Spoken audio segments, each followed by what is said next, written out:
Have you ever heard the statement attention span is shorter these days? Well, according to neuroscience, that's just simply not true. The human brain hasn't changed that much in the last 100 years. So if that's true, why do we feel it's so hard to focus on one single thing at a time? Or why is short video taking over social media? When you add NFTs, Web3, decentralization, the creator economy and all these things to the mix, my anxiety levels just go through the roof trying to make sense of all of this. Can you relate to this? I'm a creative director based in Los Angeles and I've worked in tech for the last 10 years. I'm extremely hyped about Web3 and how it will fundamentally change how brands and people interact online. I see so much opportunity in here that I want to understand this as much as I can. I flew to Austin for South by Southwest, one of the biggest tech companies in the world, to see what the most powerful brands and thought leaders in the industry have to say about it. There's so many learnings in this video that you might want to grab a notebook.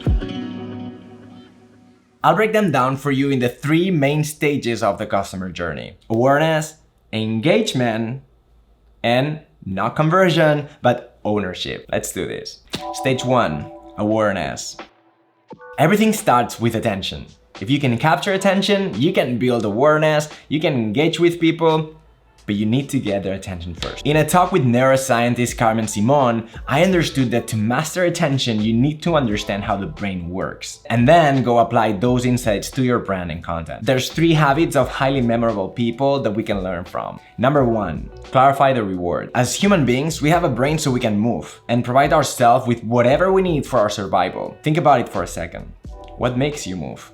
In order to make anyone pay attention to you, be very clear about what they'll get if they do so. Be clear about the reward. Make sure they understand the value they're gonna get in exchange for their attention. You can apply this to the way you make content and the way you market your products. So that's why titles like "The 3 things you need to know about marketing" or "The 10 productivity tools that are gonna change your life" works so well, because immediately with the title, you know exactly what you're gonna get if you consume that piece of content. Habit number 2, be specific and visual. Abstract concepts are hard to retain because they require more cognitive effort. That sounds very abstract, in fact, but it's as simple as one image is worth 1,000 words. Make it easy for your audience to remember your messages by using metaphors and images so they can visualize what you're talking about. Number 3, manage predictability. Our brains are designed to predict behavior.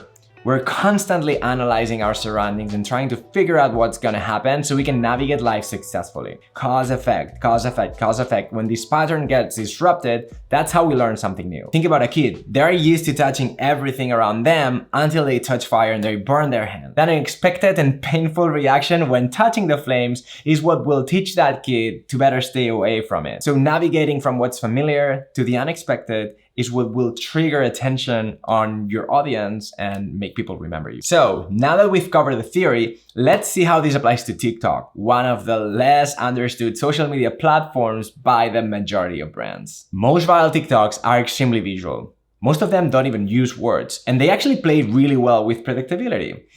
They will start with something familiar, and all of a sudden, they will incorporate something unexpected, and that thing is what will make you watch the video over and over and over and over. One of the biggest TikTok stars, Kavi Lane, plays with these elements very well. His videos have no voice, and you're all the time trying to figure out what is the thing that he'll do next. Jorge Ruiz, head of marketing science at TikTok, shared the main traits that best performing ads have in common: fast-paced music, frequency in changes, 2 or more text overlays, emojis, high activity going on in the shot, and an early brand mention. So keep these things in mind when you're creating content for TikTok. Even if it's for organic and it's not paid ads, now you know these things work. Stage 2, engagement. Many-to-many interactions. Let's say you do these things and you manage to capture attention consistently. Now you need to know what to do with it. Let's talk about engagement. Online engagement evolves every time a new social media platform explodes. And it seems to me that with Web3, online engagement will be fundamentally different. During the last decade, the Web2 era, most brands and creators got away with just posting cool content. That was it. People would follow them, they would build an audience, engagement would happen, and then brands would sell stuff. Communication was mainly one-directional, one to many. I believe because of the decentralized nature of Web3, this will create a changing culture that will make brands behave in different ways. Brands will be setting spaces and guidelines on how to interact with each other but they won't hold the mic anymore. Their people will hold the mic.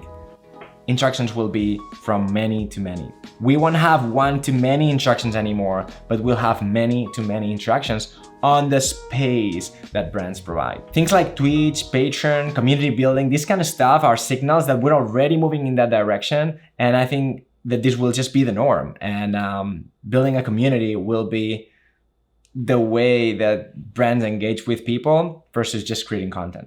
Wes Cao, the co-founder of Maven and the Alt MBA together with Seth Godin, shared that this is actually already happening on the online learning space. Over the last year, we've seen a tremendous rise on online education. Masterclass, Udemy, Skillshare, all these platforms and media companies have grown ridiculously over the last years. However, online courses have a very, very low completion rate. Most of them are between 5 and 15 completion rate.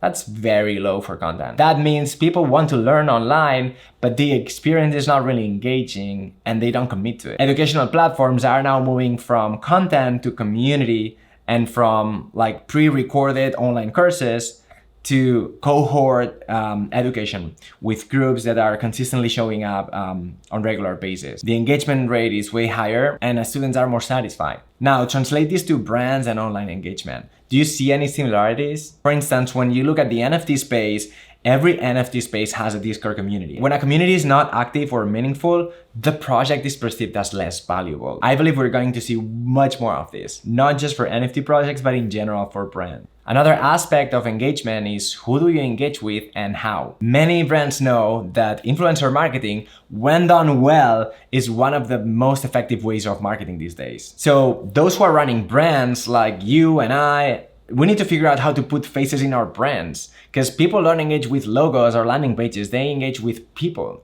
especially with the world we live in today. Collaborating with creators and leveraging the power of the creator economy, it's a very interesting way to make your brand more diverse and more relatable. Web3 is all about decentralization, so it just makes sense that your brand is kind of decentralized in a way, and it's represented by many different people. That's what people will expect from brands, in my opinion, in Web3. To me, decentralization also means that a wide range of diverse creators will be way more powerful than just one big, massive influencer.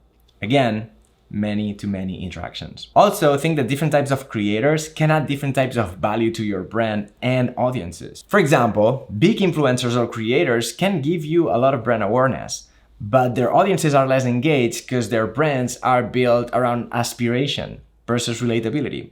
So you can be exposed to a lot of people, but they're not gonna go too far. So you can work with them to be exposed to huge audiences. Small creators, on the other side, are much more relatable. They have smaller audiences, but their audiences can see reflected on that person.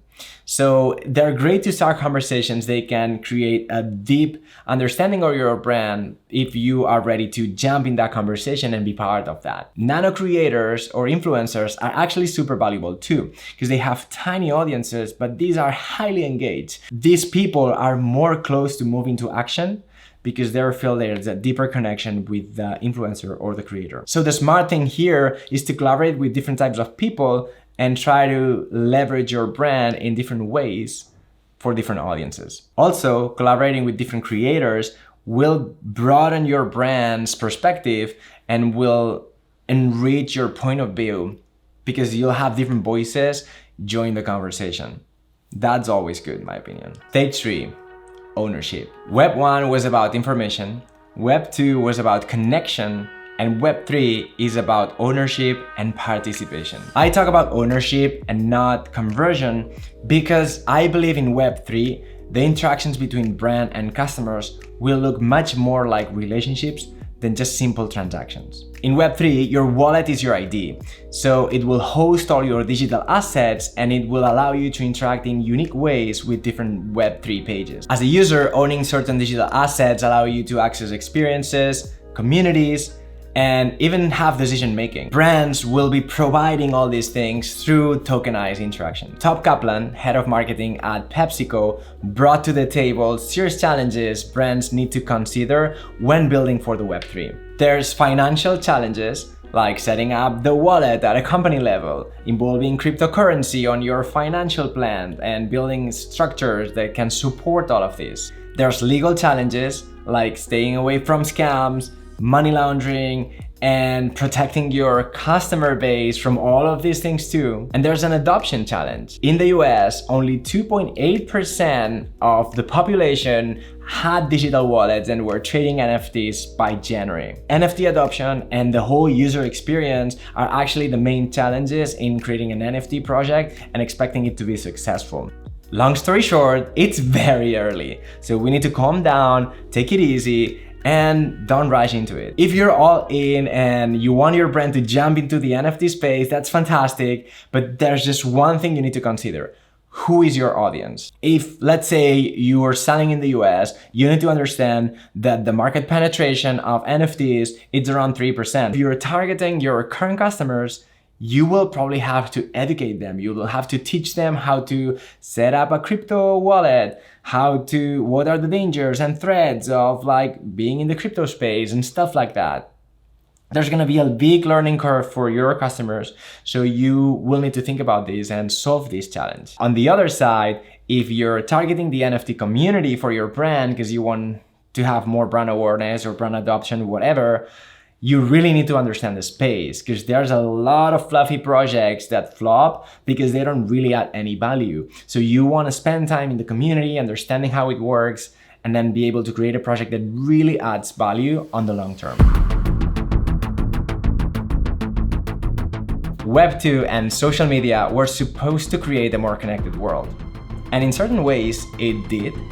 But it also created a very self-aware society that looks friendly and connected, but often feels lonely and isolated. On top of that, some of these big tech companies gathered all that data and put it into work to create a dark economy of personal data that was sold to advertisers to influence behavior, giving these same few companies way more power and influence. Not cool. I see Web3 as the promise to fix some of these mistakes, the centralized power, and really connect people. That's why I'm so positive about it. It will take a while for some of us to get our head around it, like it happened with social media, but one thing I know for sure, it's a huge opportunity for you to build your brand and to empower your community so you can build long-term meaningful relationships.